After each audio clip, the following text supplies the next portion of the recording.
L'invité de Smart Impact, c'est Bertrand Badré. Bonjour. Bonjour. Heureux de vous accueillir. Vous êtes ancien directeur de la Banque mondiale, fondateur du fonds d'investissement responsable Blue Like Orange. On va rentrer dans le vif du sujet. À propos de Blue Like Orange, vous financez quel projet ? En fait, on intervient sur le développement durable dans les pays émergents exclusivement, avec une vision à la fois sociale et environnementale.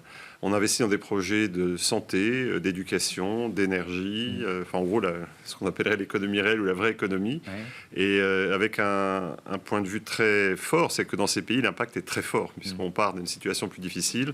Quand on fait quelque chose de très positif, alors là, on entraîne très vite beaucoup de monde, beaucoup de changements dans la société.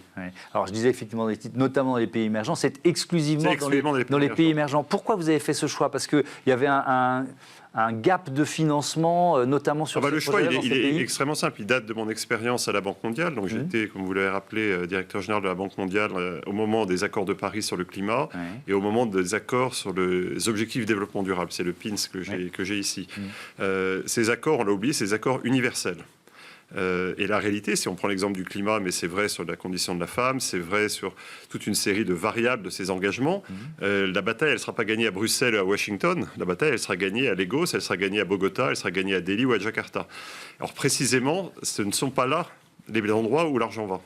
On se trouve dans une situation où effectivement on fait beaucoup de choses en Europe, on fait beaucoup de choses aux États-Unis, on trouve toujours que ça ne va pas assez vite, pas assez loin, qu'on pourrait faire plus, c'est exact. Mais la réalité, c'est qu'on en fait très peu dans ces pays. Et que la bataille vraiment du développement durable au XXIe siècle, c'est dans ces pays qu'il faut la mener, et qu'il faut effectivement la mener sans esprit parfois colonialiste. C'est-à-dire qu'il faut trouver un esprit de partenariat et voir avec ces pays comment les amener sur une trajectoire de développement durable. Oui, parce que moi, ça m'est arrivé plusieurs fois de recevoir des cadres ou des patrons de groupes mondiaux, de groupes internationaux. Et effectivement, le côté vertical passe pas, quoi. C'est-à-dire, de moins en moins, en tout cas. Ils expliquent que c'est compliqué. Et souvent, on veut imposer des règles pour que l'entreprise soit plus éco-responsable. Mais dans certains pays, on dit, vous êtes bien gentils, nous, on n'en est pas là, quoi. Le débat, il est réel et parfois très brutal. C'est pas la seule raison pour le succès des BRICS, par exemple, qui voit chaque année un nombre de pays croissants vouloir les rejoindre. Mais c'est vrai qu'il y a... On va rappeler rapidement Brésil, Russie, Inde, Chine, Afrique du Sud et d'autres pays les ont par l'Arabie Saoudite et l'Iran, par exemple. Vous voyez, et quelques autres, l'Éthiopie et d'autres qui font l'accueil. Il y a une vingtaine de pays qui sont en attente. Et donc ces pays vous envoient un message, un peu caricatural, et ils ne sont pas complètement de bonne foi non plus, mais ça fait partie du jeu, sur le thème, vous, les Occidentaux, vous nous faites la morale, vous nous imposez des normes, et vous ne nous aidez pas financièrement, ni avec de l'argent public, ni avec de l'argent privé. Donc, à un moment donné, le dialogue n'est pas équilibré, il n'y a pas de partenariat. Or, les objectifs sur lesquels on s'est tous engagés en 2015, les accords de Paris en particulier, mais aussi les objectifs de développement durable, sont des accords universels.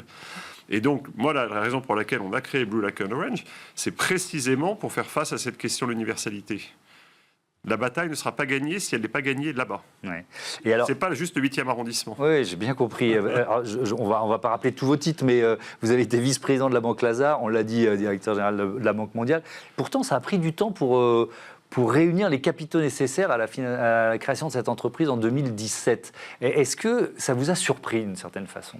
Est-ce que ça a été difficile de convaincre ? Quand on est entrepreneur, on croit toujours que ça a marché mieux que prévu. C'est sûr qu'on n'a pas été aidé par le Covid, on n'a pas été aidé par la guerre en Ukraine. Enfin, il s'est quand même passé des choses depuis 2017.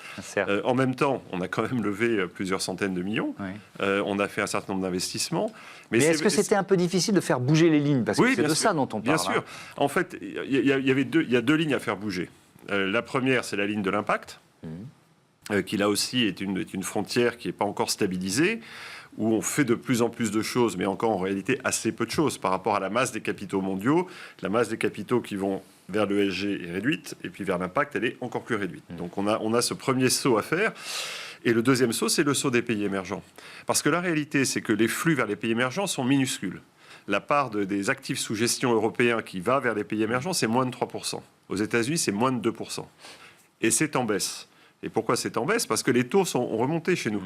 Donc si vous avez de l'argent à placer, vous êtes une petite assurance mutuelle ou un fonds de pension américain, vous achetez des bons du Trésor, ça vous rapporte 3-4% aujourd'hui, sans risque, plutôt que d'aller faire la même chose au Maroc ou en Colombie. Par ailleurs, on fait de la politique industrielle aujourd'hui. Encore une fois, un fonds de pension va préférer financer une gigafactory dans le Wisconsin que d'aller financer la même gigafactory en Bolivie, pour des raisons assez évidentes. Et puis par ailleurs, ce qui pour moi est probablement le plus problématique dans la durée, et que je vois, alors on le sent d'ailleurs politiquement, c'est le repli des gens sur eux-mêmes. C'est-à-dire qu'au fond, et ça a été accéléré par le Covid, on s'occupe de soi. Ça s'appelle America First. Et vous avez une déclinaison dans la plupart des pays occidentaux. Pour encore une fois, des vraies raisons. D'ailleurs, il y a eu des tensions internes qui fait que les gens se... Et donc, ce souci de dire, après tout, on a suffisamment de problèmes chez nous pour qu'on n'aille pas s'occuper de ces pays. Trump avait dit d'ailleurs avec son élégance habituelle, the shit all countries, ce que je ne vais pas traduire à l'antenne. Non, voilà. Mais on l'a compris. Mais voilà. Ouais. Et donc, il y a le fait que les gens disent, on a nos banlieues, nos agriculteurs, etc. Pourquoi est-ce qu'on va en plus s'occuper de l'Afrique ou de l'Amérique latine ou de l'Asie? Donc, on a tous ces facteurs qui font que c'est difficile. Et en même temps, c'est indispensable. Donc, on est dans cette tension que je vis assez bien, parce que au moins, je me sens au bon endroit sur la ligne de front. Oui, c'est ça. Avec peut-être quelques exemples, quelles entreprises ou quels projets vous financez, vous avez financé? Par exemple, un des projets que j'aime beaucoup, c'est une entreprise qui s'appelle Clínicas del Azúcar, les cliniques du sucre en français, au Mexique. C'est un jeune ingénieur mexicain qui va faire ses études aux États-Unis, qui revient, qui se dit quel est le premier problème de santé publique au Mexique? Le diabète. Très bientôt, 1 adulte sur 4 souffrir du diabète. C'est le record du monde. On est probablement à 15-16% aux États-Unis. Donc on explose tous les compteurs. La question, c'est pas de trouver une nouvelle manière d'injecter de l'insuline. Enfin, en gros, le diabète, on connaît les traitements, on sait comment il faut suivre les gens, etc. C'est l'accès aux soins. Et il dit, voilà, on va faire quelque chose de simple. On va faire ça, on va faire des cliniques, on ne va pas les appeler des magasins, on va les appeler les cliniques du sucre, et on va les mettre dans les gares, dans les centres commerciaux, là où passent les gens. Et on va leur dire, vous rentrez sans rendez-vous en 90 minutes, on vous fait une prise de sang, on vous donne le résultat, vous avez un nutritionniste, vous avez un ophtalmo, vous avez un psy, vous avez un médecin, il vous fait une ordonnance, vous avez la prescription, et vous partez, et vous revenez autant que vous voulez. Abonnement. Et vous allez payer quelques centaines de dollars sur plusieurs années, au lieu de quelques milliers de dollars. Et en plus, vous attendez pas. Voilà. Ça, c'est l'exemple type d'un impact où l'entreprise est profitable, et en plus, elle a un impact massif. C'est des dizaines ou des centaines de milliers de Mexicains qui y sont passés. Vous avez combien de projets en cours, là, déjà financés? Non, on a financé plusieurs dizaines d'entreprises. Et encore une fois, souvent les gens me disent, tu fais de l'impact dans les pays émergents, donc soit je fais que du solaire, soit je fais que de l'humanitaire. Oui. En fait, il y a beaucoup de social. En fait, il y a beaucoup de choses très différentes. Et ce que je veux dire, c'est que c'est pas du tout incompatible d'avoir de l'impact et une rentabilité financière. Est-ce qu'il y a eu des occasions manquées? Parce que là, on est tous dans cette espèce d'urgence, on voit que ça craque, on voit le mouvement qu'il y a eu, par exemple, dans l'agriculture européenne il y a quelques mois, et c'est loin d'être terminé. Est-ce que, moi je pense par exemple 2007, on a le Grenelle de l'environnement en France, c'est un peu franco-centré ce que je dis, mais derrière, il y a la crise des subprimes 2008. Il y a eu un coup d'arrêt, il y a eu une occasion manquée à ce moment-là. Je pense que oui. Clairement, moi j'étais en charge des finances du Crédit Agricole et de la Société Générale pendant la crise. Qu'est-ce qu'on a fait pour répondre à cette crise? On a géré l'urgence. C'est-à-dire qu'on a augmenté les exigences en fonds propres des banques, on a durci les conditions de liquidité, on a renforcé la fonction des risques, la conformité. En gros, on a mis des airbags dans le système, on a renforcé le système. Et de fait, le système est plus sûr aujourd'hui qu'il y a 15 ans. Donc ça, c'est positif. On aurait pu en profiter pour changer le système? Oui, on aurait dû se poser une question sur, au fond, est-ce que notre système, il est équipé pour ça, pour cette transformation vers une économie durable? Alors, d'une certaine manière, on a posé sur la table les objectifs en 2015. On ne va pas les réécrire. D'ailleurs, on serait incapable, dans l'état de fragmentation de la planète aujourd'hui, de réécrire une feuille de route collective. Donc, prenons celle qui est sur la table, les 17 objectifs de développement durable, les accords de Paris. Ça fournit la trame d'une économie, comme on dit, résiliente, inclusive et durable. On a la feuille de route. La difficulté, c'est qu'on est tous d'accord sur les objectifs, on est moins d'accord sur combien ça coûte et encore moins d'accord sur qui paye.